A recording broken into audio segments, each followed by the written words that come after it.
Hi, I'm Elliot. This is a short film, Raqqa. Remnant of humanity are fighting against alien invaders who use people as fuel building cities. They make huge structures that creates the atmosphere. The movie starts in the sandy expanses of Texas. Before we were unique creatures, the smartest inhabitants of the planet, but now people are just parasites, pests. Reptilians with unique abilities and superior weapons arrived in orbit and took over the Earth to exterminate the human race. They took over our history, culture, covered the planet with people slowly losing their lives, screaming in pain and suffering. Many of us were exterminated by the reptiles during the landing, but there are those who become their slaves. In the light of burning fires, broken and subjugated people limply submit to alien creatures with weapons in their hands. Having enslaved our world, the reptiles ruthlessly use people. The familiar world has plunged into chaos, and even such a landmark as the Eiffel Tower is rusting without proper care and attention. Survivors and captive people, forced to obey the reptiles, live in the so-called nurseries. Those who manage to escape from there tell terrible things that terrify other people. Millions of skeletons and human skulls are reminders of how pathetic we are in front of more advanced creatures.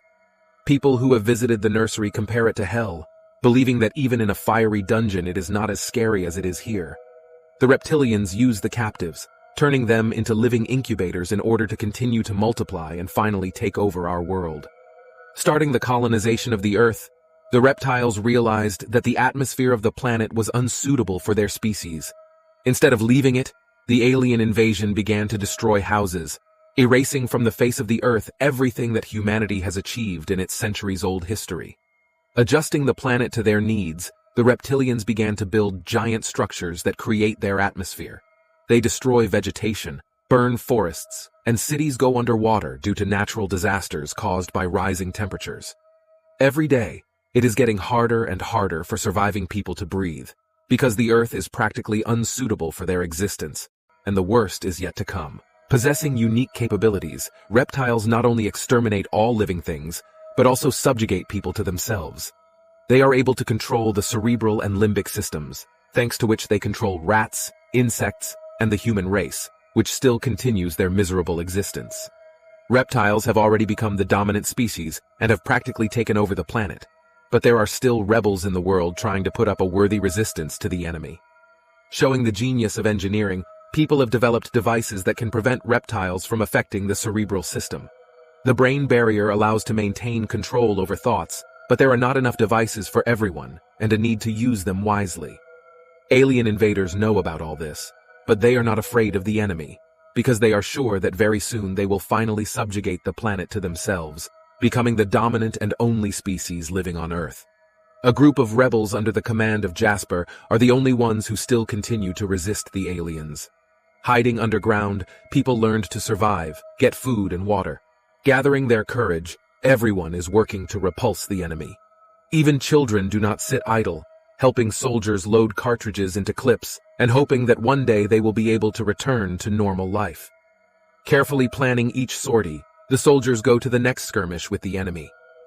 With politicians, the reptilians act in a completely different way. One of these men, involuntarily offering the survivors to surrender. A resistance squad hides nearby and watches what is happening, hoping to exterminate a few more enemies. At some point, one of the girls comes out of hiding and pretends to believe the words of a propagandist broadcasting like a nightingale. Distrustful reptiles understand that the girl has a bomb with a detonator and immediately eliminate her. It turns out that she was just a distraction, so the soldiers activate the bomb. As a result, they get torn to pieces. Despite the horror, children of war rejoice, grab the hand of aliens, and raise up as a symbol of victory.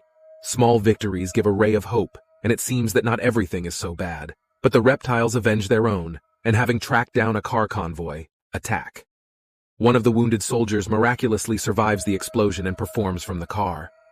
Realizing that his days are numbered, the man puts a gun to his head and prepares to pull the trigger. At the same moment, he sees before him a completely new kind of aliens who have arrived on Earth. Translucent creatures, reminiscent of angels sent in answer to prayers, bring new hope for a better world. The new world has changed everyone. Now everyone must adapt to the conditions, otherwise they will lose their lives. In the old world, Nosh would have been in prison, but in the new world, he did well. A pyrotechnician and explosives lover digging through the junkyard collects metal and radio parts to turn them into something more. He is able to craft almost everything, from a blocker helmet to unique explosives, which are legendary among the rebels. Nosh knows how much people need him, and in particular Jasper, who again came to him with her assistant. A woman buys 4 devices to protect the soldiers' brains, but it's not enough to fight the alien invaders. The military knows about Nosh's unique development and asks him to sell explosives. The pyrotechnician is not ready to sell a special product, as he is satisfied with the New World Order, and he is even glad that the reptiles have taken over the Earth. Previously, he would rot in prison, but now he can burn and destroy whatever he wants. Soon, Nosh agrees to hand over the explosives, but in exchange Jasper must bring profit, the sick, the elderly, and children, whom they do not feel sorry for. The military man is outraged by the insolence of the pyrotechnician and points a gun at him. But this does not frighten Nosha, because he is ready to say goodbye to life at any moment. Demanding bait, he promises a strong explosion that will exterminate most of the reptiles. After listening to Nosh, Jasper thinks about his words and understands that the sacrifice of several people is justified, because the fate of humanity is at stake. Upon returning to the hideout, Jasper heads to Amir, a unique man found in the 7th sector. At first, the military thought he was a corpse and an unsuccessful reptile experiment, but they soon realized that the guy was still breathing. He frightens the military. They are afraid to approach Amir, pointing rifles at him. Jasper and Sarah are the only ones who can communicate with the guy, believing that he is not hopeless. The rebel leader frees Amir's hands, giving him freedom. As soon as the military leave, Sarah decides to feed the guy and remove the veil from his head.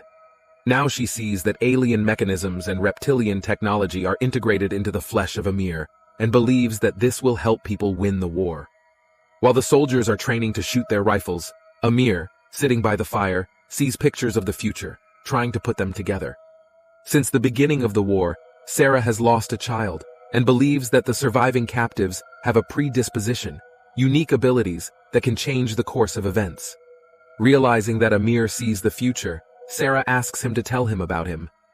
In the morning, soldiers enter the empty and ruined city, attacking air targets.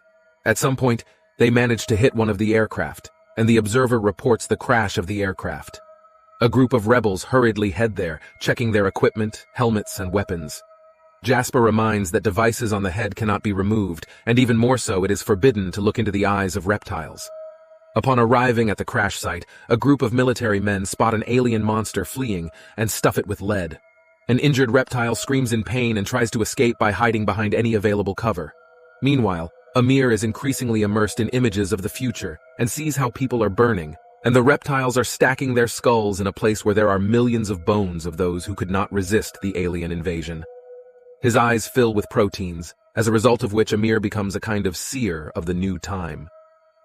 At some point, the cornered enemy uses telekinesis and pushes one of the soldiers into the wall, causing the blocker helmet to fly off. Jasper orders Martinez not to look into the reptile's eyes, but it's too late. Succumbing to the influence on the cerebral system, the soldier takes a weapon and begins to shoot at his own, taking the life of one of the rebels. Jasper and her assistant are left with no choice. They're forced to eliminate him. Eventually, they got the monster. As soon as the terrible monster falls, Jasper orders to deprive him of his head. Picking up a machete, decapitates the reptile. He grabs the head and picks it up. People know that only one species should remain alive, and this head serves as a symbol for them that it is too early to give up. Yes, the enemy is strong but also vulnerable, which means that they need to continue the fight and go towards the goal despite the difficulties and obstacles. Jasper and her subordinates understand that everything is still ahead, and very soon they will meet the reptiles face to face again, but they are ready for this. We hope you enjoyed watching. Please like and subscribe. Write your thoughts. What do you think about it? Will there be any danger to humanity like this? See you soon.